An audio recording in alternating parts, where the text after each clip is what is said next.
विकसित देशों की श्रेणी में जाने के लिए अपनी लड़ाई लड़ रहा था, आज वो देश विकासशील नहीं रहा है, वो पिछड़े देशों की श्रेणी में भी नीचे, बहुत नीचे उसका नंबर आ गया। ये हमारी तरक्की है 7 साल की। 7 साल में जितने सरकारी उपकरण थे एक एक करके निपटा दिए गए। अब आखिर में उन्होंने कृषि पे प्रहार किया इन 3 कानूनों के माध्यम से। उनके जो चहेते लोग हैं, जो एग्रीकल्चर सेक्टर में कब्जा करना चाहते हैं, एग्रीकल्चर कृषि पे और कृषि के साथ साथ जो गल्ला जो उत्पादन है उसकी स्टोरिंग कैपेसिटी, स्टोरेज का पीडीएस सिस्टम पे टोटल वो मतलब एक उनका षड्यंत्र है। जो 1400 लाख करोड़ रुपए का जो खुदरा बाजार है देश में प्रति वर्ष का, उस पे उनकी नजर है और उस पे काबू करने के लिए ये 3 कानून लाए गए थे, जिनके खिलाफ हम दिल्ली में लगातार 7वां महीना है हम लड़ रहे हैं। और हम आभारी हैं ममता जी के, जिन्होंने अपनी विधानसभा से ये रेजोल्यूशन पास करा के कि हम इनको एक्सेप्ट नहीं करते हैं, ये फार्मर के हित में नहीं है, इनको रिजेक्ट करते हैं। तो इन्होंने वो एकदम तुरंत वो जो रेजोल्यूशन किया उससे बल मिलता है। निश्चित तौर पे हमारा जो मोर्चा वो गैर राजनीतिक मोर्चा है, लेकिन ये भी बात तय है कि सत्ता में जो लोग बैठे हुए हैं, जो इत्तेफाक रखते हैं, जो एग्री करते हैं उस एजेंडे से, उनकी मदद हमको ताकत देती है। अनेक राज्यों ने इसमें हमारा समर्थन किया है और हम जिन्होंने नहीं किया उनसे भी आज इस प्रेस के माध्यम से अपील करना चाहते हैं। अब समय है, जो चूक जाएगा वो रह जाएगा, वो पिछड़ जाएगा। ये किसान आंदोलन आज किसी राज्य विशेष या क्षेत्र विशेष का आंदोलन नहीं है, ये पूरे देश के करीब किसान का, मजदूर का। और मैं सही मायने में कहूँ तो ये दूसरी संपूर्ण क्रांति की शुरुआत 1974 में जो 5 जून को जयप्रकाश जी के माध्यम से एक संपूर्ण क्रांति की शुरुआत की गई थी, उसी तरह की ये दूसरी संपूर्ण क्रांति की शुरुआत किसान मोर्चे के माध्यम से। ये केवल कृषि कानूनों को और कृषि क्षेत्र को बचाने के लिए नहीं है। आज तमाम सेक्टर, चाहे वो इंडस्ट्री है, चाहे वो गवर्नमेंट सर्विस के लोग हैं जिनकी छटनी हो रही है, चाहे बेरोजगार नौजवान है, तमाम लोग आके मोर्चे पे हमसे संपर्क करते हैं और आग्रह करते हैं कि हर वर्ग आपके साथ है। ये हर वर्ग की लड़ाई है। आने वाले भविष्य में ये लड़ाई एक बड़ा रूप लेगी और वही संपूर्ण क्रांति की जो शुरुआत 1974 में हुई थी, ये दोबारा से वो एक शुरुआत होगी और एक सत्ता परिवर्तन और व्यवस्था परिवर्तन इस देश में इस क्रांति के माध्यम से होगा, ऐसा हमारा मानना। आज हम बंगाल में ममता दीदी से ये आग्रह करने आए कि आपने एक बड़े दुश्मन को शिकस्त दी है, अब एक ऐसा रोल मॉडल बंगाल में आप तैयार करें जिसको देश के दूसरे राज्य भी जिसको अपनाएं, क्योंकि सबसे बड़ी आवश्यकता आज किसान की जो है, किसान को पैदा करने के बाद जो उसकी कीमतें नहीं मिलती हैं, जिस तरह की व्यवस्था बाजार में है, जिस तरह से जो बिचौलिया शोषण करता है किसान का, ना तो उत्पादक को पैसा मिल रहा है, ना उपभोक्ता को सस्ता मिल रहा। एक जो सिस्टम बना हुआ है, जो बिचौलिया है, वो सारे प्रॉफिट को ले जाता। तो हम उस पर ध्यान दें, एक ऐसी व्यवस्था बनाएं कि उत्पादक को भी उचित मिले और उपभोक्ता को भी एक उचित मूल्य पे वस्तु उपलब्ध हो। जो मिडिल मैन का अनाप शनाप का जो मुनाफा है उस पर चेक हो, उस पर कंट्रोल हो, व्यवस्था मार्केट की व्यवस्था पे ध्यान दें। और मैं फिर बार बार रिपीट ना करते हुए यही कहता हूँ कि एक ऐसा मॉडल बंगाल देगा जो हमारा तमाम, और 23 चीजों पे ये एमएसपी क्यों, एक कैपिंग, जो जितनी भी पेरिसेबल आइटम्स हैं सबकी न्यूनतम कीमत तय होनी चाहिए। वो दूध है, सब्जी है, फल है, मछली है, मछली पालन का भी किसान है, दूध उत्पादक भी है, हर चीज को उसमें कवर किया जाए, उसको पता रहे कि वो जो उत्पादन कर रहा है उसका क्या उसको मिलने वाला है, उसमें उसका परिवार चलेगा या नहीं चलेगा।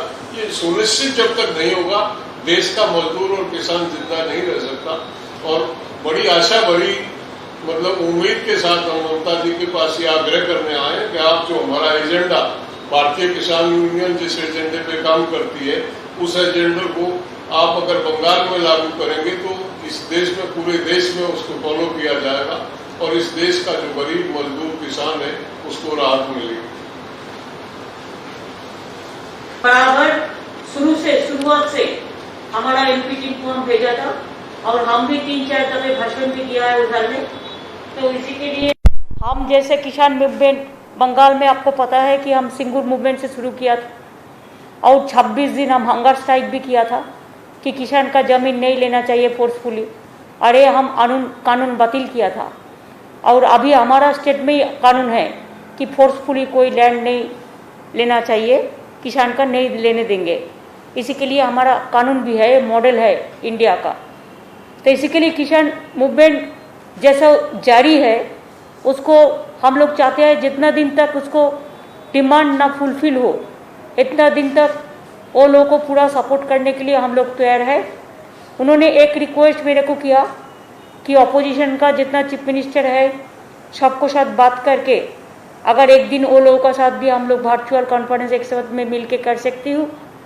और उन्होंने उसका जो प्लेटफॉर्म है उसका नीचे में एक प्लेटफॉर्म बनाएगा, वो प्लेटफॉर्म में हम लोगों को भी आमंत्रित किया है जाने के लिए।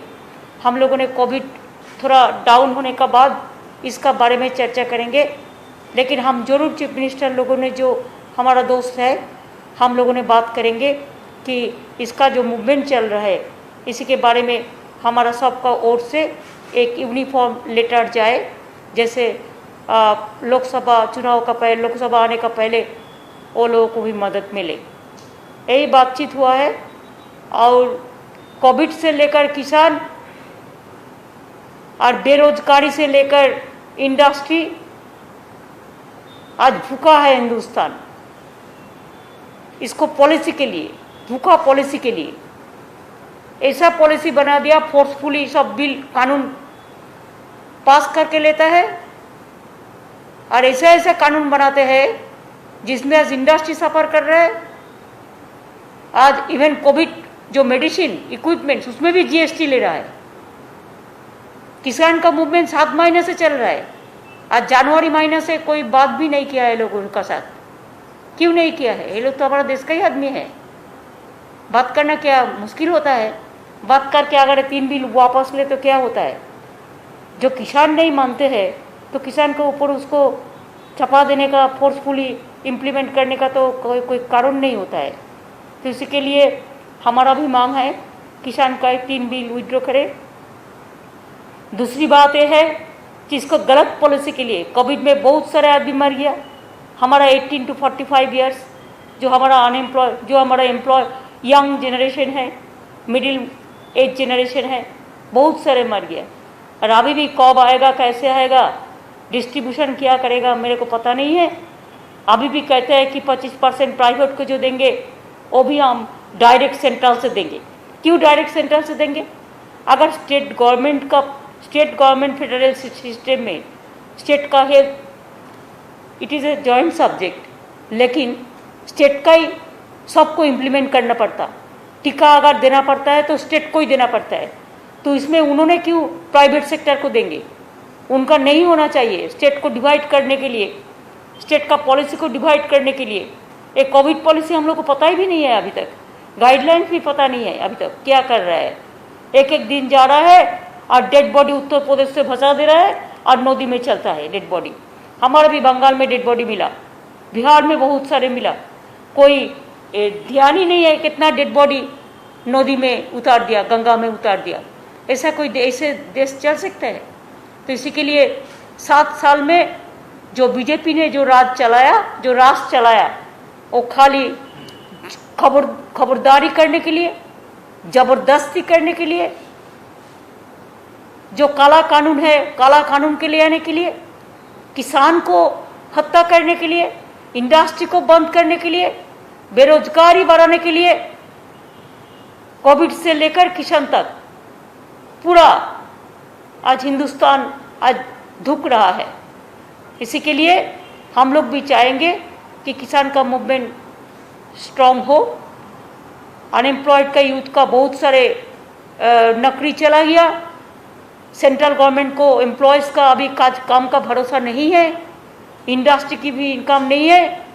और अभी तो जैसा लॉकडाउन और डिफरेंट जो सिस्टम चल रहा है कोविड के लिए, देश में इकोनॉमी आज डिजास्टर में चला गया है। एक तो natural disaster we are facing और एक political disaster we are facing. कोई नहीं कुछ बोलता है तो उसको ऊपर एजेंसी लगा देता है, यही तो है उसका काम, और कोई काम नहीं है। ऑफिसर को भी डराता है, ऑफिसर को लिए भी कानून बना दिया कि उन्होंने कोई लिखने भी नहीं सकता है, कोई पुस्तक भी नहीं ले सकता है, कोई बोल भी नहीं सकता है। बोली में भी बंद कर दिया, जैसे नोटबंदी किया था अभी बोली बंदी कर दिया, बोली भी बंद कर दिया। ऐसे तो नहीं चल सकता। India is a democratic country, तो इंडिया को डेमोक्रेसी लोकतंत्र को रक्षा करने के लिए जो भी होना है, हम अपोजिशन जितना भी है सबको रिक्वेस्ट करने चाहूँगी। और बीजेपी का भी बहुत सारे पुराने लोग हैं जो पुराने घराना का आदमी है, आज जो नौजवान भी बीजेपी में चला गया था मोदी को देख के, वो लोगों को वापस आके एक कट्टा होके हिंदुस्तान को बचाने के लिए, हिंदुस्तान के तैयार करने के लिए, किसान को बचाने के लिए, यूथ को बचाने के लिए, मजदूर को बचाने के लिए, सबको एक कट्टा होने के लिए हमारा मिनती रहेगा। और 100 हर चीफ मिनिस्टर एक साथ में हो, फेडरल स्ट्रक्चर में स्टेट गवर्नमेंट का भी एक यूनियन होना चाहिए, जो यूनियन में एक साथ में मिलके अगर कोई स्टेट को ये लोग हैरेस करे तो और सब स्टेट मिलके उसको फाइट करे। यही मेरे को बोलना है। हमारा बहुत बहुत धन्यवाद है कि बहुत दूर से टिकिया जी एंड अदर लोग ये लोगों ने आया है इधर में।